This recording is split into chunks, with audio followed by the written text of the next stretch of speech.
दोस्तों आज का ये वीडियो केवल पढ़ने वाले छात्रों के लिए नहीं है। ये आज का वीडियो पढ़ने वाले छात्रों के साथ साथ उन माता पिताओं के लिए भी है जिनकी जेब से ये 12.5 अरब रुपए पहुंचा हुआ है 2018 में मोदी के पास में। इन्होंने क्या किया, 2018 में इलेक्शन से पहले वैकेंसी निकाल दी रेलवे की बहुत सारी, आरआरबी, एनटीपीसी और group D, railway group D, जो कि सब लोगों ने फॉर्म डाले। फॉर्म टोटल कितने डाले गए दोस्तों? 2.5 करोड़ छात्रों ने फॉर्म डाले। 500 रुपए के हिसाब से टोटल उनका जो पैसा बना वो 12.5 अरब रुपए बना। जी हां, आप सही समझ रहे हैं, 12.5 अरब रुपए बना। 2 वर्ष में उसका ब्याज कितना बना दोस्तों? 3 रुपए सैकड़ा के हिसाब से या 3% माह के हिसाब से, प्रति माह के हिसाब से। तो 1 साल का हुआ दोस्तों कितना? 3% 1 महीने का, तो 1 साल का 36%, 2 साल का हुआ दोस्तों 72%। और जब आप 12.5 अरब का 72% निकालेंगे तो दोस्तों 2 वर्ष में ब्याज बना 9 अरब। ये काला धंधा नहीं है, ये बिजनेस नहीं है, तो क्या है? क्योंकि 2 साल हो गए आज 2020 में, उस वैकेंसी का कुछ अता पता ही नहीं है, ना उसकी एग्जाम डेट निकाली इन्होंने, ना कुछ एग्जाम का पता है। दूसरी बात, ऊपर से निजीकरण में पड़े हुए हैं, एकदम बिल्कुल लगे हुए हैं निजीकरण में। आपने चुनाव जीतने के लिए एजेंडा बनाया, 9 अरब तो आपने इसी में कमा लिए 2 वर्ष में, केवल ब्याज में। हाँ, आप बोलते हो कि आप 400 रुपए वापस करोगे, भाई तो कब करोगे वापस? 9 अरब तो आपने कमा ही लिए, 9 अरब का बिजनेस तो आपने कर लिया।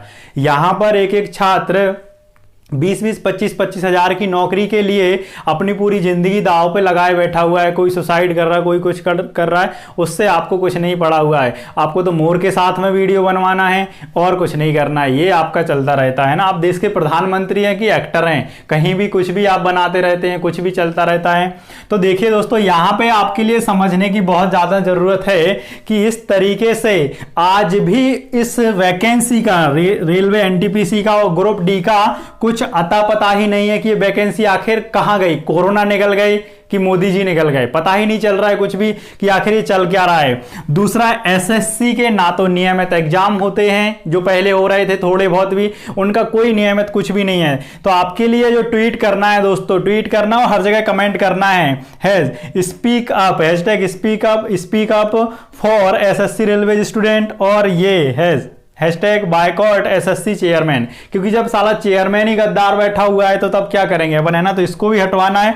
और हैशटैग एमपी पुलिस भर्ती 2। अभी आपको थकना नहीं है, अभी थोड़ा बहुत आपके इस ट्वीट करने की वजह से कल के क्या हुआ है कि उन्होंने जो शेड्यूल, कुछ नोटिफिकेशन थोड़ा बहुत डाल दिया है, रिजल्ट का भी डाल दिया है, ये सब चीजें। लेकिन अभी थकना नहीं है, अगर अब इतने में थक जाओगे तो वो ऐसी मनमानी बार बार करेंगे। हमारे लिए पूरा सिस्टम ही बदलवाना है कि हर साल आपकी टाइम पर यूपीएससी की तरह वैकेंसी आए, एसएससी की, और यूपीएससी की तरह हर साल एमपीपीएससी की भी वैकेंसी आए, और हर साल में एमपी पुलिस, उसके साथ साथ में जेल पुलिस, या फिर और भी जो वैकेंसियां होती हैं एमपी में, चाहे उनका आप एक एग्जाम करा लो, सभी का चाहे उनका एक एग्जाम करा लो, लेकिन आप हर साल नियमित रूप से वैकेंसी दो। बेशक आप थोड़ी थोड़ी कम वैकेंसी दो।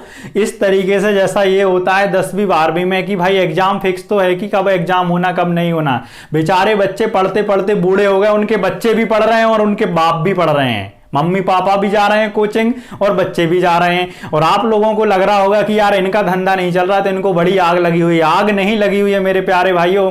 अगर इनकी सरकार के, गवर्नमेंट सरकारी स्कूल के शिक्षक पढ़ाएं तो हमें जरूरत कौन सी पड़े कोचिंग पढ़ाने की, या फिर प्राइवेट स्कूल के शिक्षक पढ़ाएं जो मोटी फीसें ले लेते हैं आपसे, तो हमें कौन सी जरूरत पड़ी हुई है। ये हमारी अकेली आवाज नहीं है ना। ये जो मन की भड़ास को, मोदी की मन की बकवास को डिसलाइक में बदला है, ये कोई विदेशियों ने नहीं बदला हुआ है। ये किसने बदला हुआ है दोस्तों? यहाँ के युवाओं ने, यहाँ के छात्रों ने इतने ज्यादा डिसलाइक किए कि अब उस पर एक गोदी मीडिया एबीपी न्यूज क्या बोल रहा है कि ये विदेशी कोई साजिश है। अरे साले डूब मरो यार, चुल्लू भर पानी में, है ना। तुम्हारा खुद का वीडियो 12,000 डिसलाइक पे पहुंच गया तुम्हारे इतने बोलने से। ये किसकी साजिश है कि तुम्हारे खुद के वीडियो पे 12,000 डिसलाइक आ चुके हैं? ये बात तुम लोगों को समझ में नहीं आती है कि रोजगार दिखाएं। तुम ये दिखाओगे कि रिया कब सोई है, कब उठी है, कहां सोई थी, कहां गई है, कब खाया, तुम अमिताभ बच्चन दिखाओगे क्योंकि तुम्हें अपनी टीआरपी की पड़ी है। साले नल्ले डूब मरो यार पानी में, है ना। तुम्हें युवा नहीं दिखता है देश का जो भविष्य है आने वाले कल का। कब तक जियोगे तुम लोग बताओ, क्या 500 साल तुम ही जियोगे। और आज ये चल पड़ा है कि साला कुछ भी ना करो इनके लिए, है ना। एक मंदिर बनवा दो, पकोड़े बेचो, फिर मन की बात में मन की बकवास करेंगे कि खिलौने बनाओ। मतलब उसी मंदिर के सामने बैठ के पकोड़े और खिलौने बेचें तो भाई पढ़ाई क्यों करवा रहे हो। पढ़ाई ही बंद करवा दो, सिस्टम ही खत्म करो इसका, पढ़ाई का पढ़ने लिखने की जरूरत ही नहीं है। क्यों पढ़ेगा युवा। पकोड़ा बेचने वाला क्या पढ़ा लिखा होता है? बिल्कुल भी नहीं होता पढ़ा लिखा होता। अंगूठा छाप भी बना सकता है, खिलौने भी अंगूठा छाप भी बना सकता है। ये तो एक आर्ट है अलग से।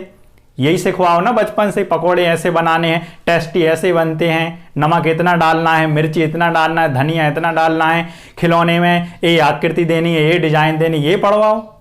जब नौकरी ही नहीं देना है, सब कुछ निजीकरण में जाना है, आपका सब कुछ निजीकरण करने पे तुले हुए हो। जब से गवर्नमेंट में आए हो, सरकार में, आपको कुछ लगता ही नहीं है ना, युवाओं के बारे में कुछ पढ़ी नहीं है आपने। इस धोखे में युवाओं की वोटें ले ली, है ना, 9 अरब भी कमा लिए। अब तो कम से कम शर्म करो, ये डिसलाइक की वजह से ही कुछ सीख जाओ, समझ जाओ, है ना। और एमपी में भी तख्ता पलट के तो आ गए भैया सरकार में, है ना। वैकेंसी निकाल दो अब, नहीं तो 27 की 27 निपट जाएंगे, है ना। और अब फिर जाओगे तो वहां जाओगे विपक्ष में। अगर कुछ शर्म है मन से तो अब वैकेंसी निकाल दो, ठीक है ना।